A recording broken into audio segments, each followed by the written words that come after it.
Hello बच्चों, आज मैं बात कर रहा हूँ सिलिंड्रिकल कैपेसिटेंस की।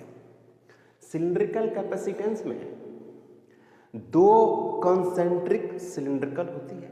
जैसे ये एक लाइन है तो ये लाइन जो है दोनों सिलेंडर का सेंटर हो गया। क्लियर? तो जो एक इनर जो सिलेंडर है, इनर, उसकी रेडियस स्मॉल ए है और इस पे चार्ज प्लस प्लस प्लस आप चारों तरफ डिस्ट्रीब्यूटेड है, यूनिफॉर्मली प्लस चार्ज डिस्ट्रीब्यूटेड है। ओके, तो इस प्लस चार्ज के वजह से इसके अंदर वाला जो चार्ज है, जो अंदर वाला सिलेंडर, ये वाला बड़ा वाला सिलेंडर का अंदर वाला जो पार्ट है उस पर निगेटिव चार्ज इंड्यूस हो जाएगा।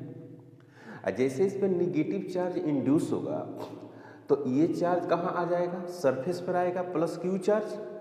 तो प्लस क्यू चार्ज को हटाने के लिए हमने क्या लगाया है? एक अर्थिंग लगा दिया। तो अब नेट चार्ज क्या हो गया? जीरो हो गया। अगर अर्थिंग नहीं लगाते तो नेट चार्ज जीरो नहीं होता। अर्थिंग लगाने से इसके सतह पे जो चार्ज आया है, पॉजिटिव चार्ज इंड्यूस हुआ है, वो सारे कहाँ चले गए? अर्थ के अंदर चले गए। ये समझ में आपको बात आ रही है?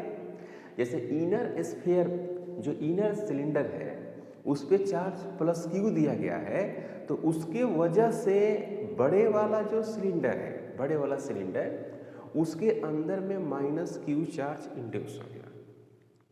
अब ये माइनस क्यू चार्ज इंड्यूस हुआ है तो इसके सतह पर क्या हो जाएगा? प्लस क्यू चार्ज आ जाएगा।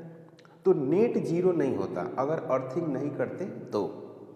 इसीलिए मैंने अर्थिंग करके और नेट जो कैपेसिटेंस है उसको मैंने क्या करना, नेट जो चार्ज है उसको मैंने जीरो कर दिया। अब यहां पर देखो भाई, यहां से हम इस पॉइंट पे एक, जैसे यहां से हम एक पी पॉइंट ले रहे हैं, पी पॉइंट आर दूरी पर। तो now electric field intensity, electric field intensity at point, intensity at point P, at point P, P point पर electric field intensity due to cylinder,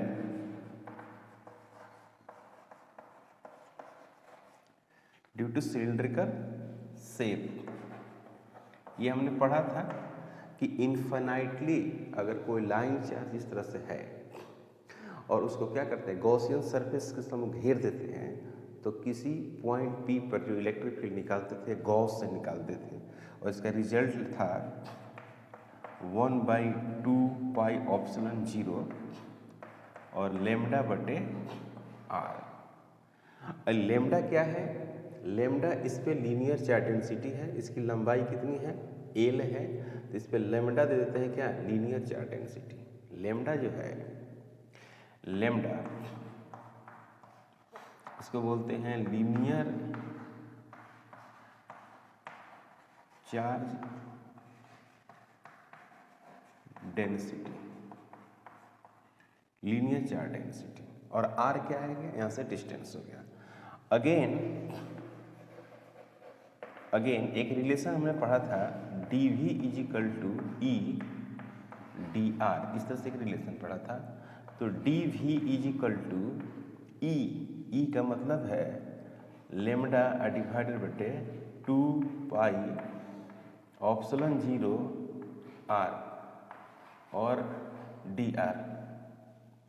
D V बराबर lambda बटे 2 pi epsilon 0, D V is equal to 2 pi epsilon 0 और lambda बटे are. ये result हमारे पास आया है, ये वाला वैल्यूज।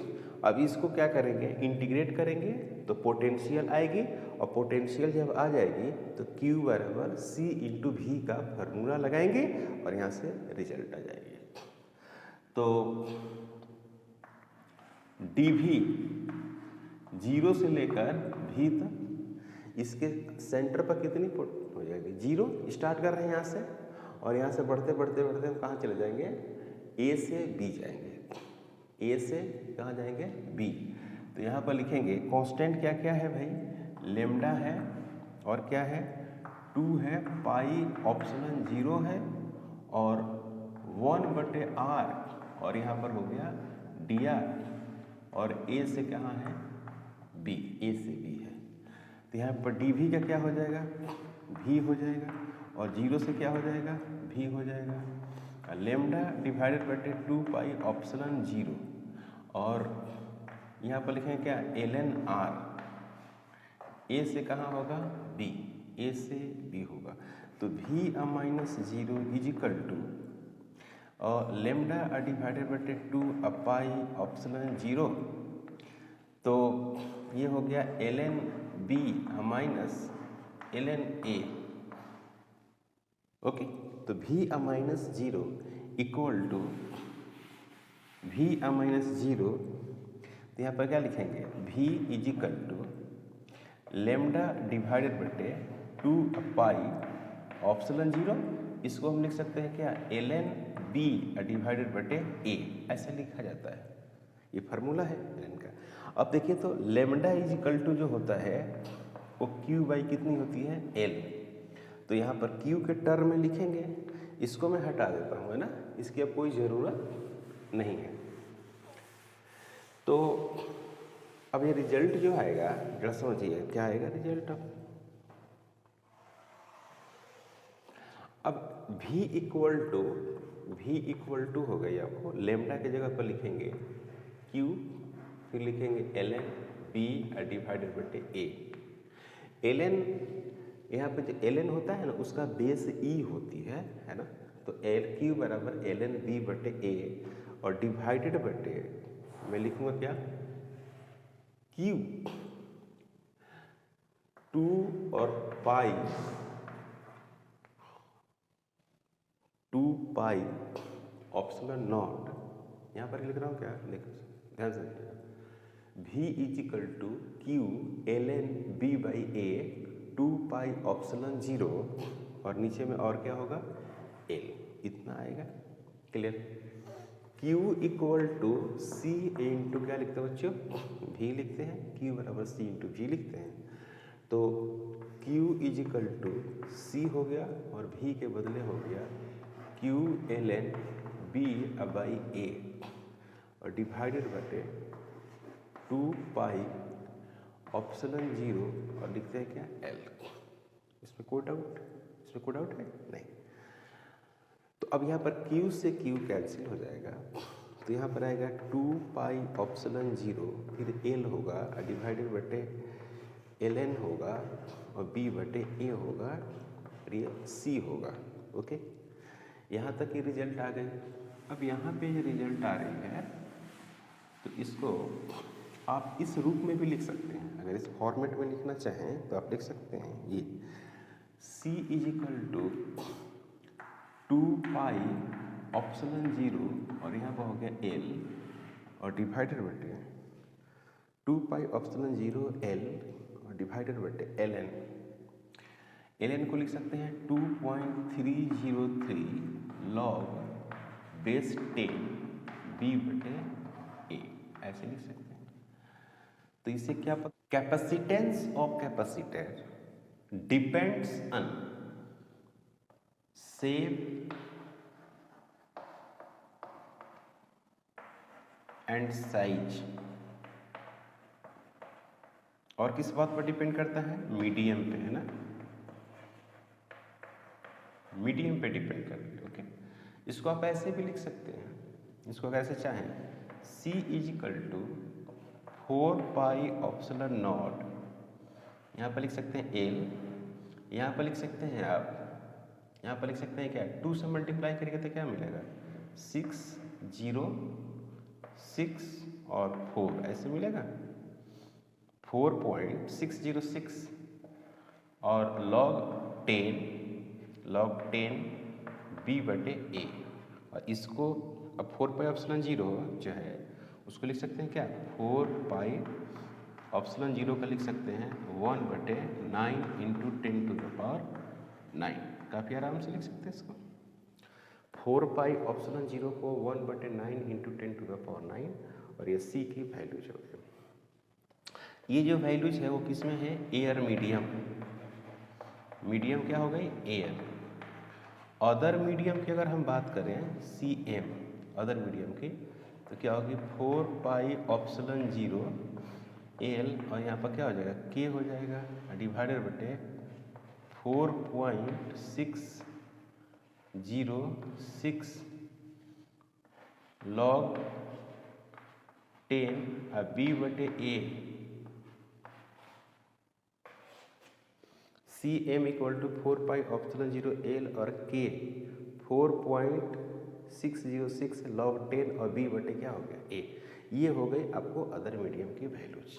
क्लियर। अब हम बात करेंगे some important definition. Dielectric क्या है, ये क्या है, नॉन कंडक्टिंग मटेरियल है। नॉन कंडक्टिंग मटेरियल इसको बोलते हैं। No free electron, no free electron.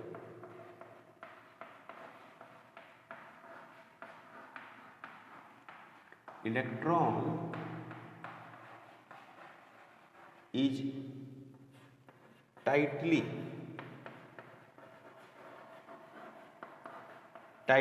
Packed होती है। ठीक है। No conduct electricity, no conduct electricity. Electricity जो है वो कंडक्ट ये नहीं करती है। क्लियर है ये बात, है ना। जैसे कि हम लोग इसके एग्जाम्पल में पेपर को रखेंगे, पेपर माइका सब मटेरियल है। ग्लास तो जानते ही हैं, पेपर जानते ही हैं। ठीक है, माइका भी उसी तरह की है। तो ये सब क्या हो गए, डाई इलेक्ट्रिक हो गए। यानी कहने का मतलब है कि इससे अगर हम इलेक्ट्रिक फील्ड को पास कराते हैं, है ना, तो इसमें जो बॉन्ड इसका कुछ ब्रेक करेगा और कुछ नहीं करेगा, इस तरह की बातें हैं। यानी ये इलेक्ट्रिक फील्ड के वैल्यूज को घटा देगा अगर दो चार्ज के बीच में, है ना, अगर हम इस मटेरियल को रखते हैं तो फील्ड भी घट जाएगी, पोटेंशियल भी घट जाएगी और फोर्स भी घट जाएगी। क्लियर है बात। अब हम बात करेंगे पोलर डाइलेक्ट्रिक। पोलर डाइलेक्ट्रिक्स में क्या होती है कि इसमें परमानेंट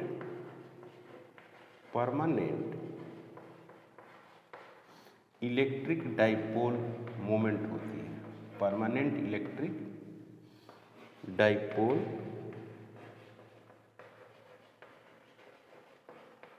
मोमेंट होती है।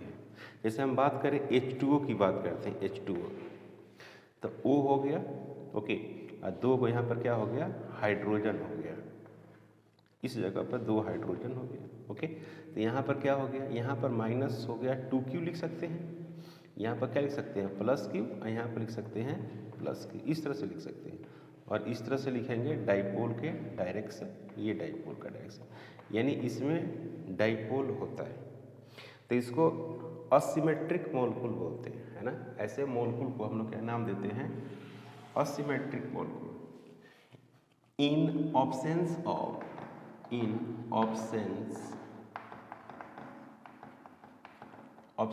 Of electric field,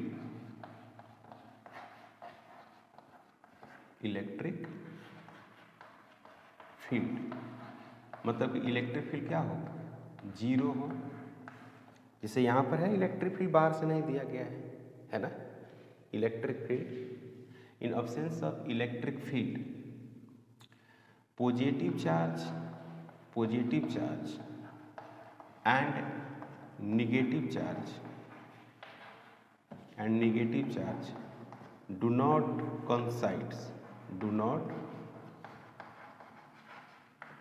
coincides।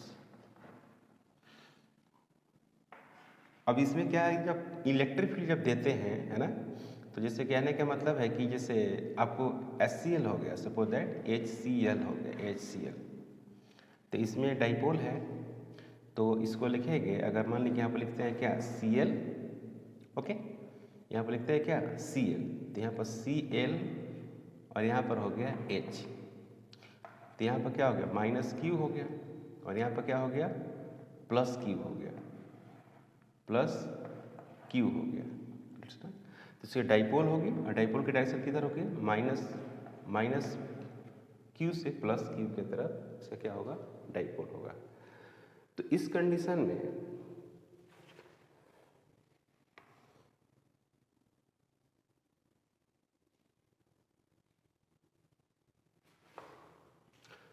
जैसे NH3 है, अगर बात करें NH3 तो सेम इसी तरह से है ना, NH3 में भी ये असिमेट्रिक मॉलिक्यूल हो गया है ना, इसको बोलते हैं असिमेट्रिक मॉलिक्यूल।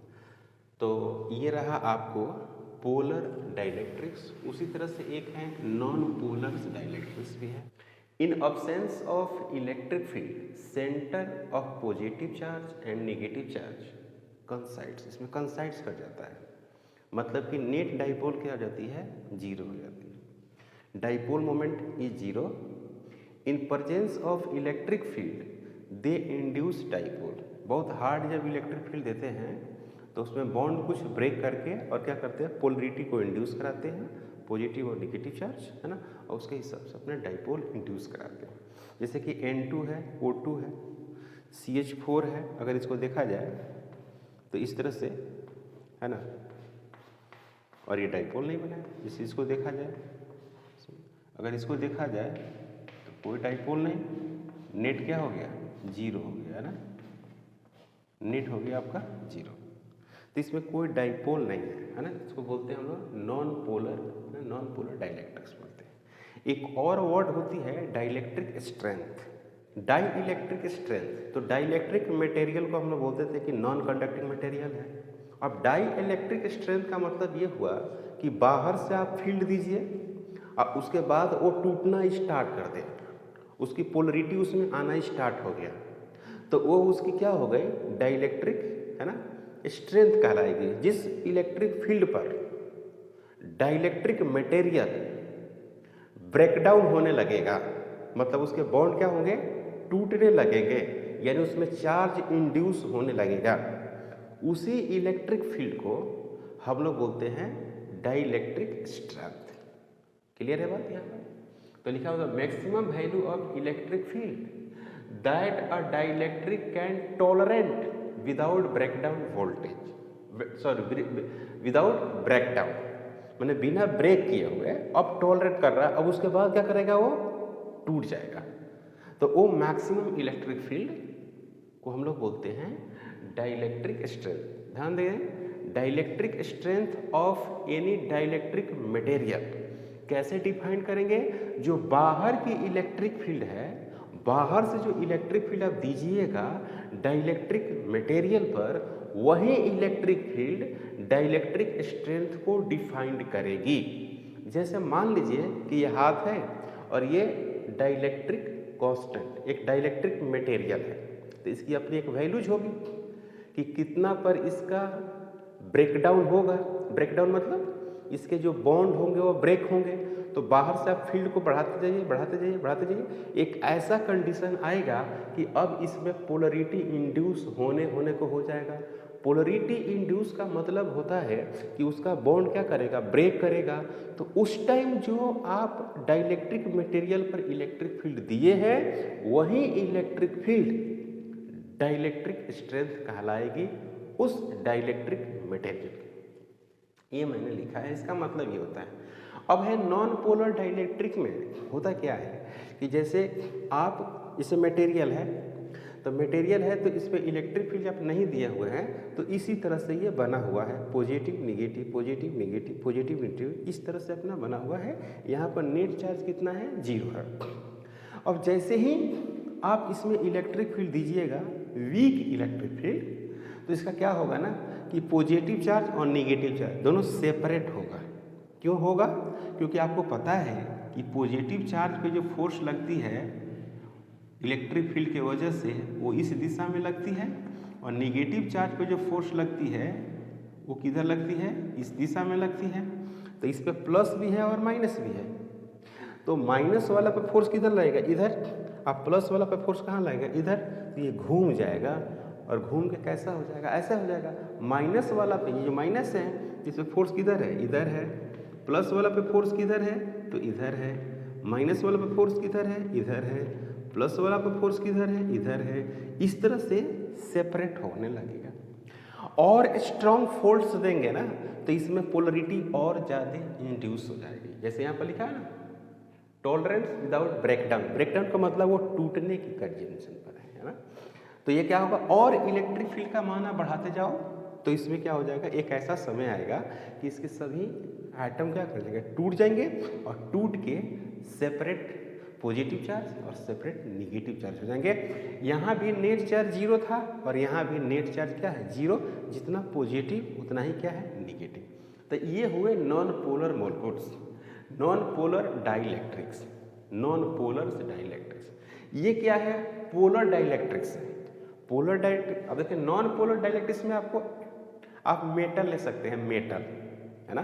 तो मेटल को जैसे आप मेटल पर अगर इलेक्ट्रिक फील्ड दीजिएगा ना तो यहीं बीच में खाली हो जाएगा, बिल्कुल बीच में चार्ज नहीं रहेगा, चार्ज दोनों साइड में सेपरेट हो जाएगा। अब हम मान लेते हैं कि प्लास्टिक ले लिए, चाहे गिलास ले लिए, चाहे पेपर ले लिए या माइका ले लीजिए, तो यहाँ पर दिखाया गया है पोलर डाइलेक्ट्रिक्स में। इसमें क्या है कि सपोज दैट कि हम मान लेते हैं कोई प्लास्टिक मटेरियल है, प्लास्टिक मटेरियल, और उस पर आप फील्ड दे रहे हैं, तो देखो ये फील्ड दे रहे हैं तो सुन ही नहीं रहा है। बहुत ज़्यादा कम फील्ड दिए थे तो देखो फिर भी वैसे ही है, जिधर का तिधर है, कोई इस पर प्रभाव नहीं पड़ रहा है। जैसा उसका बॉन्ड है उसी तरह से पैक्ट है बॉन्ड को। और फील्ड के मान को और मैंने बढ़ा दिया, बहुत वेरी स्ट्रॉन्ग फील्ड कर दिया, तो थोड़ा सा ये सुना है, थोड़ा सा सुना है। और सुना है तो कैसे करें, थोड़ा सा मुड़ गया है। मुड़ने का मतलब क्या हुआ कि जो पॉजिटिव चार्ज है उस पर फोर्स किधर, इधर, और जो निगेटिव चार्ज पर फोर्स किधर, इधर, है ना। निगेटिव चार्ज पर फोर्स किधर, इधर। पॉजिटिव चार्ज पर फोर्स किधर है, इधर है ना। ये निगेटिव चार्ज पर फोर्स किधर है, इधर है। और ये पॉजिटिव चार्ज पर फोर्स किधर है, इधर है। पॉजिटिव चार्ज पे फोर्स इधर और निगेटिव चार्ज पे फोर्स इधर, है ना। तो थोड़ा सा सुना है, इसको कंप्लीटली आप ब्रेक डाउन नहीं कर सकते, इसको आप कंप्लीट नहीं तोड़ सकते। इतना हार्ड इलेक्ट्रिक फील्ड आपके पास नहीं है कि इसको तोड़कर बिल्कुल इसके जैसा हम कर दें, तो ऐसा नहीं होगा। तो जब इसी को हम लोग रखते हैं दो प्लेट के बीच में या दो स्फीयर के बीच में, तो इलेक्ट्रिक फील्ड, इलेक्ट्रिक पोटेंशियल और इलेक्ट्रिक फोर्स और कैपेसिटेंस प्रभावित हो जाती है, इफेक्टिव हो जाती है ना, क्योंकि ये उसका अपोज करती है। और सभी का अपना अपना क्या होती है, डाइलेक्ट्रिक स्ट्रेंथ, मतलब कि डाइलेक्ट्रिक कांस्टेंट होती है। क्लियर है बात। तो हर का अपना डाइलेक्ट्रिक कांस्टेंट होगा और अपने मटेरियल के हिसाब से होगा। तो मैं यहाँ पर ये कह सकता हूँ कि now we can say that. अगर आप हमारे चैनल पर नए हैं प्लीज़ सब्सक्राइब करें, शेयर करें। Thank you.